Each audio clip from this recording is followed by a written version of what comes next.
April 12, 1975. Fall of Phnom Penh. The Khmer Rouge seizes power. April 30th, 1975. Fall of Saigon. The United States Embassy is evacuated.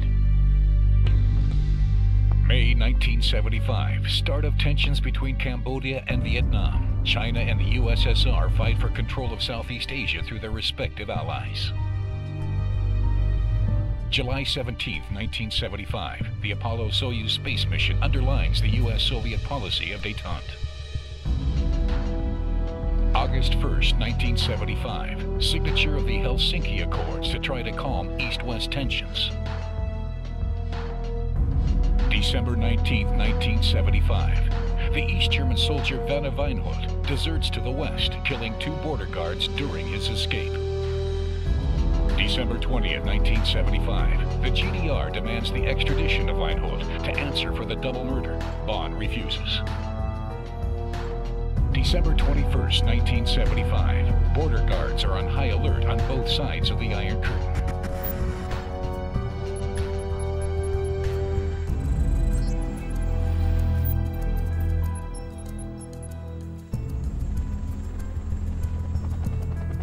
The tension is at its peak between the two Germanys. Border guards have reported a skirmish in the area of Grafhorst. West German intelligence has detected movement from Panzerausbildungsregiment 19 not far from the border. The Panzer Brigade 2 is put on alert. Border guards have confirmed a violation of the territory of the Federal Republic by the East Germans. The Chancellery in Bonn declares a state of war.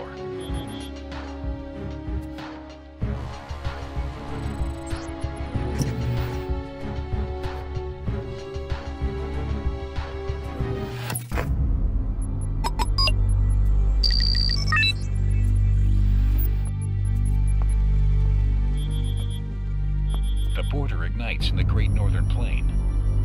The time Baden-Württemberg allowed the Bundeswehr to form a defensive line at Hanover.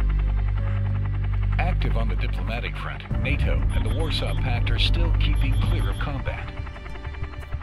Only the British troops of the BAOR now take an active part after advance reconnaissance parties were attacked by the NVA.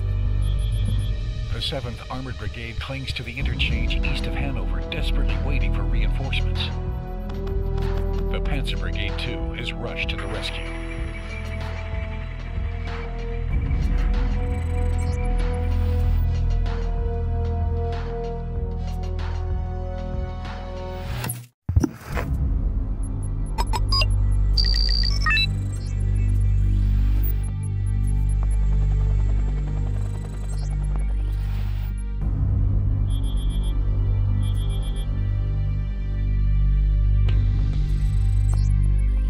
NVA's momentum is broken and its offensive slowed. The East German government vainly urges the USSR to intervene. Taking advantage of the enemy's weakened state, the Anglo-German forces counterattack.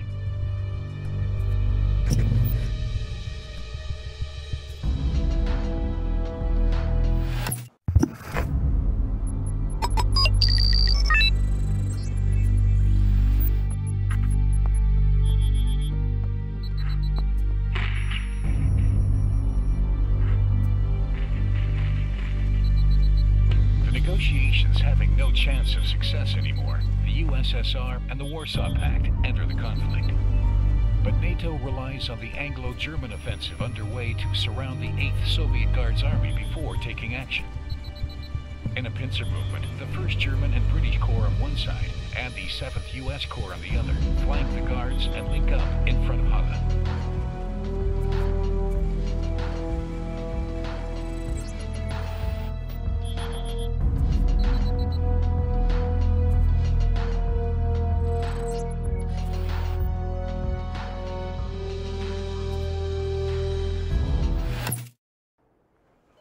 The agreement was signed on a status quo ante bellum. NATO withdraws from Germany. The pact gives up its conquests in Northern Europe.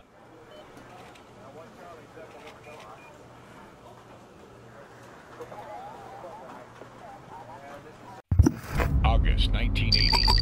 General strike in the shipyards of Gdansk. Creation of Free Trade Union Solidarnosc.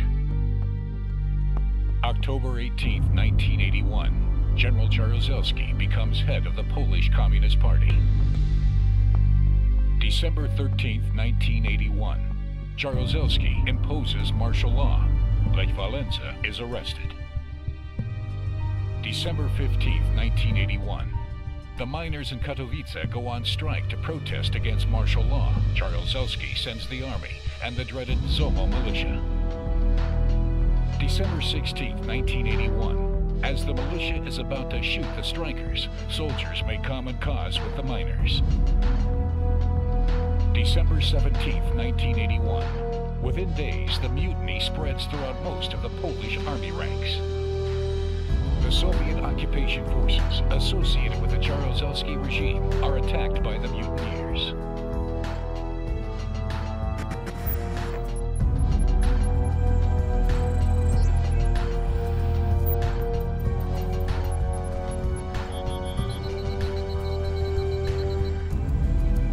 The announcement that part of the LWP had been rallied to the rebellion brought the population out on the street. The people are up in arms. Soviet forces in Poland, as well as the elements of the LWP that remained loyal to General Jaruzelski, are scattered and disorganized. Attacked in their quarters throughout the territory, these elements decide to regroup and send armed columns to rescue isolated pockets of resistance.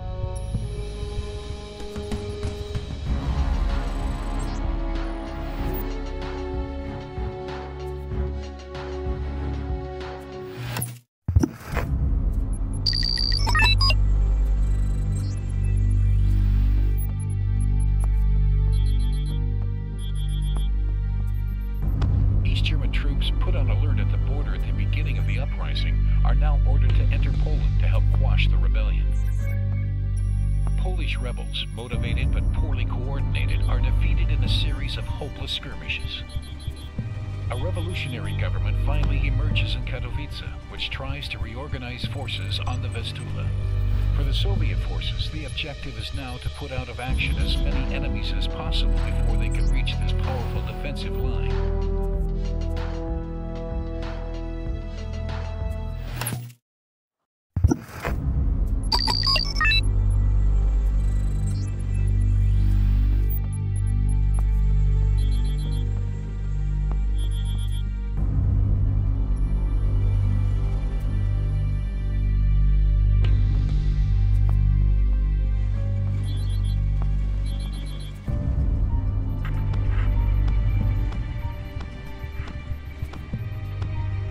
Taking advantage of the fighting between Czech and CGV troops, NATO was able to force the Danube line. The CGV is trying to withdraw to the Polish border to regroup and reorganize. But NATO pursues mercilessly, and Czech and Polish rebels continue to harass it day and night.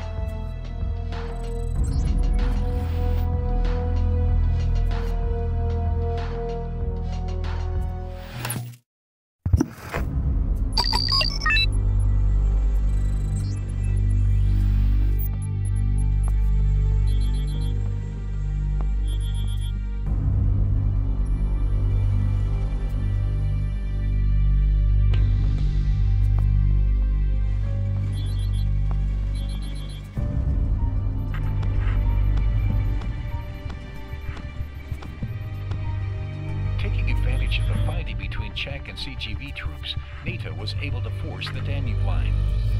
The CGV is trying to withdraw to the Polish border to regroup and reorganize. But NATO pursues mercilessly, and Czech and Polish rebels continue to harass it day and night.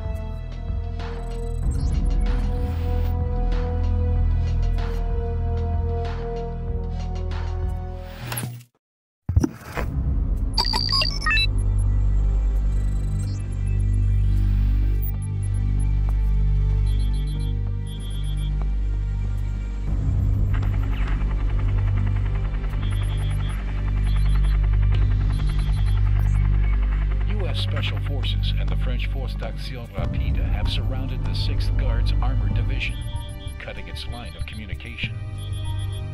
The latter has no hope of help from Soviet troops in Poland, which are already engaged against the rebels' last pockets of resistance. It can't retreat, nor can it stick around to be crushed. There's only one way out of this. It must must cut its way forward and link up with the CGV troops near Yichen. NATO would expect that.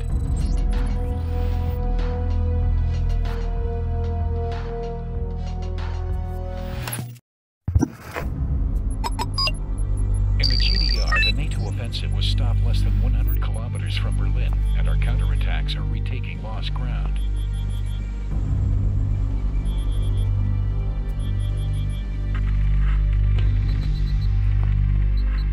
In Poland, the last mutineers have been crushed, and a great number of Warsaw Pact divisions are now turned against rebel Czechoslovakia. NATO troops that ventured into Poland are being withdrawn to Czechoslovakia. The Yichen pocket, after an epic resistance, is finally freed by the advancing Pact reinforcements.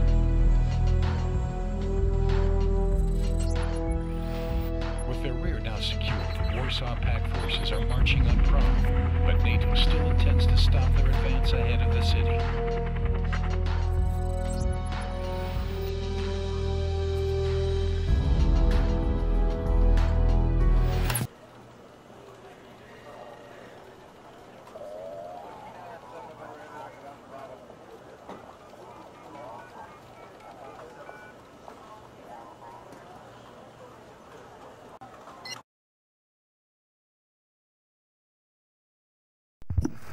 March 8, 1983. East-West relations deteriorating. Reagan labels the USSR an evil empire.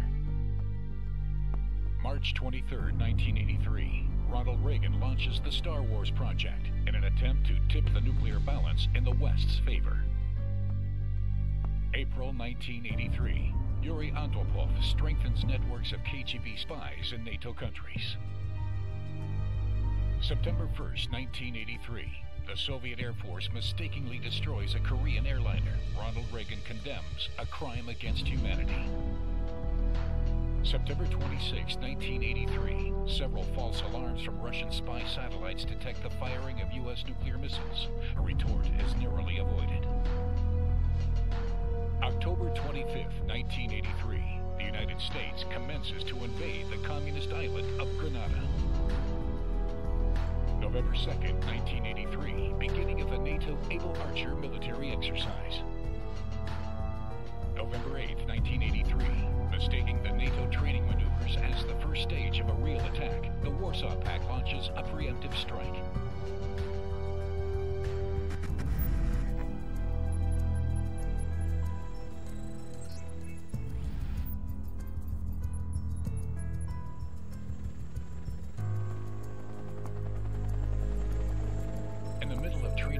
The NATO troops were taken completely by surprise. The 8th Soviet Guard Army rushed directly into the Fulda Gap and within hours had taken control of the city. The 11th Armored Cavalry Regiment and Bundeswehr units defending the area have been wiped out. Survivors are surrendering or desperately trying to reach the safety of friendly lines.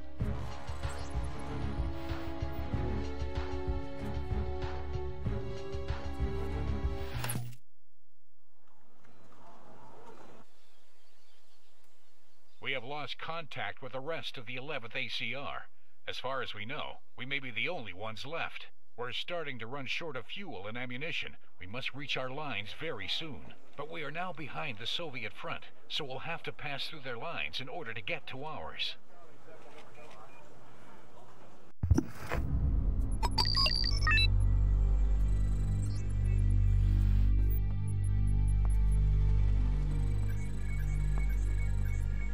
Denmark has surrendered. Kassel, Bremen, and Hanover are now nothing but rubble upon which flies the Soviet flag. From Hamburg to Frankfurt am Main, the Soviet and East German forces are advancing. The NATO front collapses under repeated assaults. In the south, the Danube line, the only one that had repelled all enemy assaults, was abandoned under the threat of being outflanked. West Germany is reduced to a thin stretch of land west of the Rhine. NATO evacuates its rear area bases for redeployment in England and France.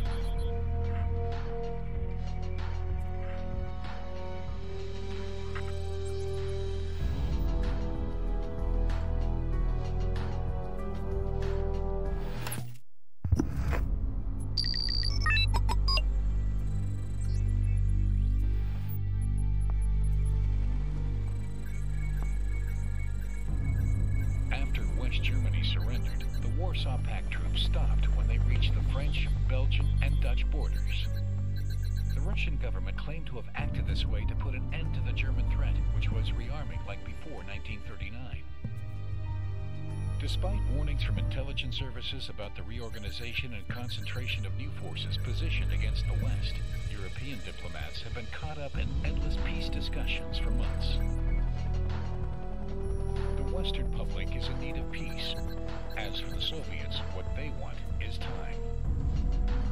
And now they are ready for the second phase of their offensive in the West. Objective, the French Atlantic coast.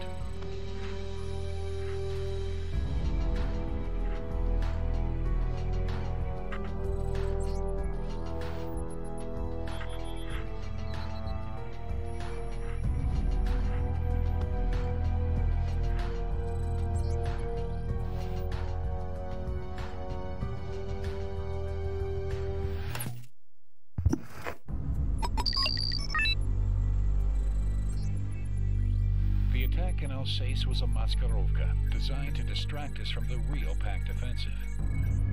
After fixing NATO troops along the Rhine, the Pact Special Forces had taken control of Switzerland's main communication routes. At the same time, their airborne troops flew over the neutral country to attack the heart of the French defense, the plateau of Albion and its intercontinental missile silos.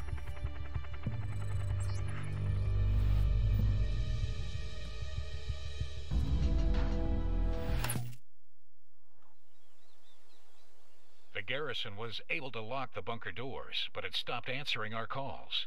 Either it's under radio silence or it's been destroyed. We must retake this complex immediately before Soviet forces are able to force their way through to the command bunkers. The 2nd Foreign Parachute Regiment is on full alert and ready to be deployed. With the plateau regained, the French government unilaterally decides to apply its policy of nuclear retaliation. April 22nd, 1984. The missiles from the plateau of Albion are launched against targets east of the Iron Curtain. April 22nd, 1984. 20 minutes later, the USSR retaliates by firing thousands of nuclear warheads. In the following hours, the main capital cities of NATO and Warsaw Pact countries are razed to the ground. Moscow, Washington, London, Paris, Warsaw are just empty ruins. For more than a week, the few pockets of survivors, often located far from major cities, remain isolated due to lack of communications. When at last the fires die down and the electromagnetic particles have fallen, political leaders emerge from their bunkers to call for ceasefire. But on the front line, men who have lost everything are way past such feelings. Rumor has it our leaders and their people are embracing one another and speaking only of peace. They used us like pawns, and they think they can blot that out with a few signatures. My family was in Kaliningrad when the bomb fell. They were not eligible for a place in the bunkers with all the party big shots. Now I know they are gone.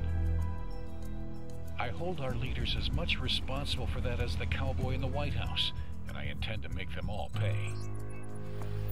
But for that, I need to form an army of my own.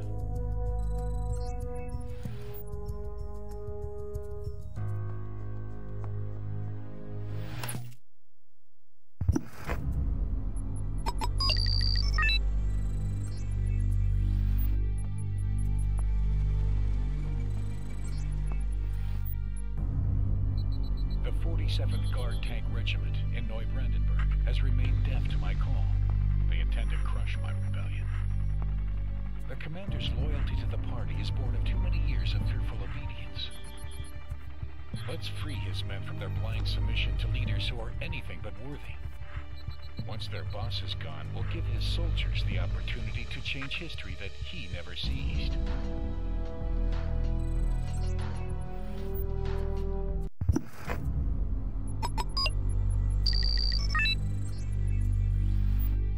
Objective lies to the west, in the Netherlands to be precise. A NATO complex my Spetsnaz were assigned to seize, and which we know in detail. But let's not focus now on our final objective. We have to clear the first obstacle on our path, the Elbe River. According to our intelligence, there's only one bridge left over it at Lauenburg, Elba.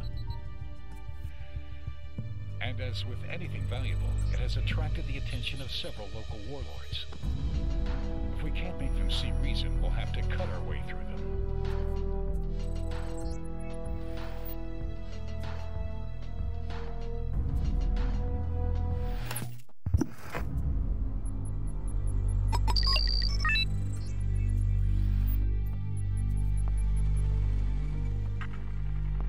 NATO command has recovered more quickly than expected.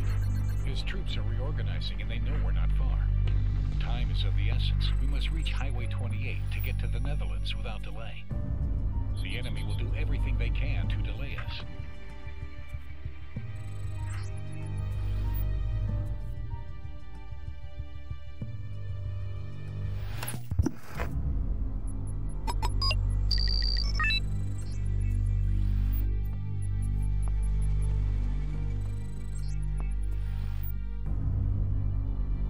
NATO resistance is turning out to be a serious problem. Time is on their side.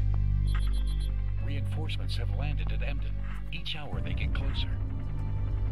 We must break through to the Autobahn. It's now or never.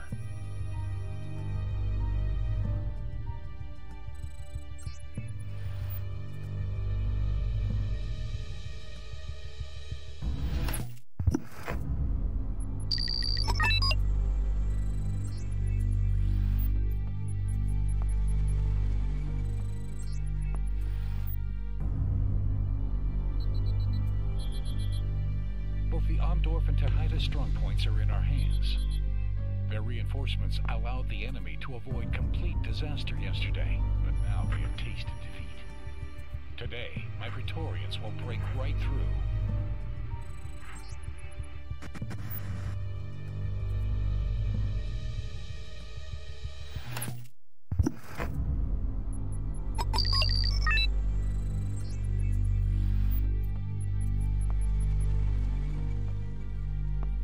Here is our prize at last. Vogel's U.S. Air Force Base. The Americans were storing nuclear ordnance here. My Spetsnaz infiltrated the place before we arrived. They made sure the weapons weren't moved.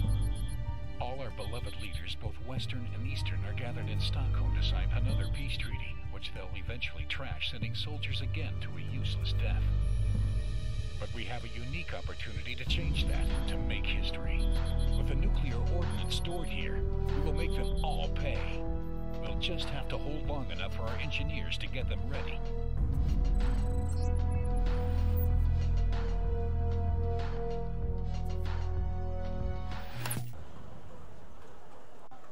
We did it. They'll pay for this.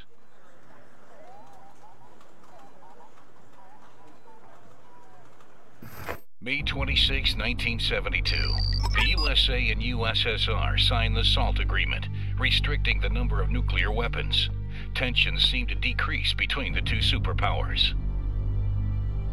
1977. Leveraging a flaw in these agreements, the Soviets increased the number of tactical missiles along the Iron Curtain, directly threatening Western European capitals. June 18, 1979. Despite the Euromissiles crisis, talks continue and lead to the SALT II agreement. But when an American senator reveals that a Soviet combat brigade is deployed in Cuba, Congress refuses to ratify SALT II as long as the purpose of this unit has not been clarified by Moscow. November 9th, 1979. It is in this context of renewed tensions that a NORAD technician runs a test program on a system aimed at detecting Soviet nuclear strikes, but forgot to switch the computer into simulation mode. At 3 p.m., NORAD computers start displaying some 250 Soviet missile launches. The White House is immediately notified, but President Carter is nowhere to be found. It falls to his national security advisor Zbigniew Brzezinski to deal with the situation. Brzezinski knows he only has 6 to 7 minutes to decide a response in case the attack is confirmed. While waiting for more information, he orders the B-52s to take off and the strategic missiles to warm up. A few minutes later, NORAD calls the advisor back to inform him that 2,200 Soviet strategic missiles have been detected. This is an all-out nuclear attack. The American response is ordered. No one has even thought of using the red phone to directly contact the Kremlin. When the oversight is finally discovered a few minutes later, the ICBMs are automatically destroyed on flight. But it is too late to cancel the conventional strikes. Fighting has begun all along the Iron Curtain. November 9th, 1979. In the Fulda Gap, CENTAG American-German forces managed to break the Soviet front. But their spearhead advances too far and is struck by an enemy counterattack near Welkerhausen. Our recon troops have been annihilated to the last man. It left us completely blind. In their last message, our scouts stated that large enemy armored columns were heading directly for our position. We must hold our ground and inflict enough casualties to stop their assault. To achieve this, you have to use our M901 ITW. Their missiles can destroy any tank at long range, but their armor is weak and their ammo is limited. Our M60A3 Pattons have better armor. They can form a strong first line of defense. Light armored vehicles such as the Martyr and M113 can be used as scout units.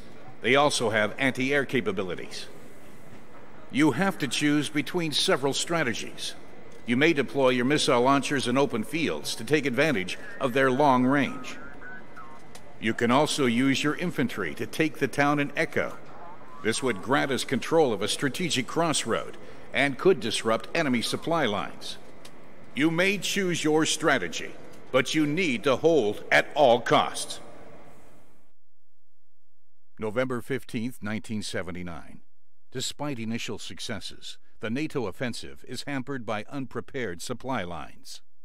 It is especially true for CENTAG troops, whose convoys must cross the Thüringer Wald. Deploy your air and land forces to make sure that the convoys can drive through this valley. Those starships have a weaker armor than the M60A3, but they have a 20mm anti-aircraft autocannon and some guided missiles. Use the hills to get the best lines of fire. The AH-1E Cobra has enough mobility to strike anywhere along the road. Its rockets are able to destroy or stun light armored vehicles. The OH-58C Kiowa is your main recon unit. It will spot the enemy if you give it a clear line of sight. The M113 ACAV is a slower ground recon vehicle.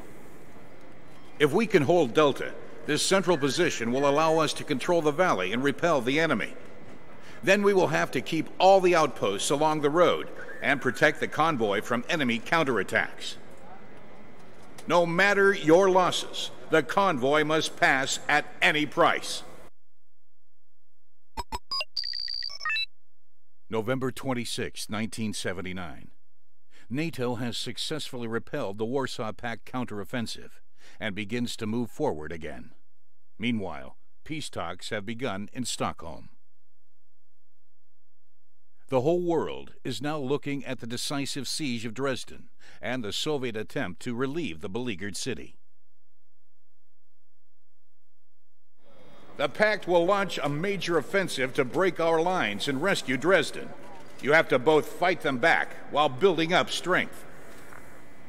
Don't waste your reinforcements. They are needed in Dresden to crush the garrison. You may gain time by giving ground. You have to find a good balance.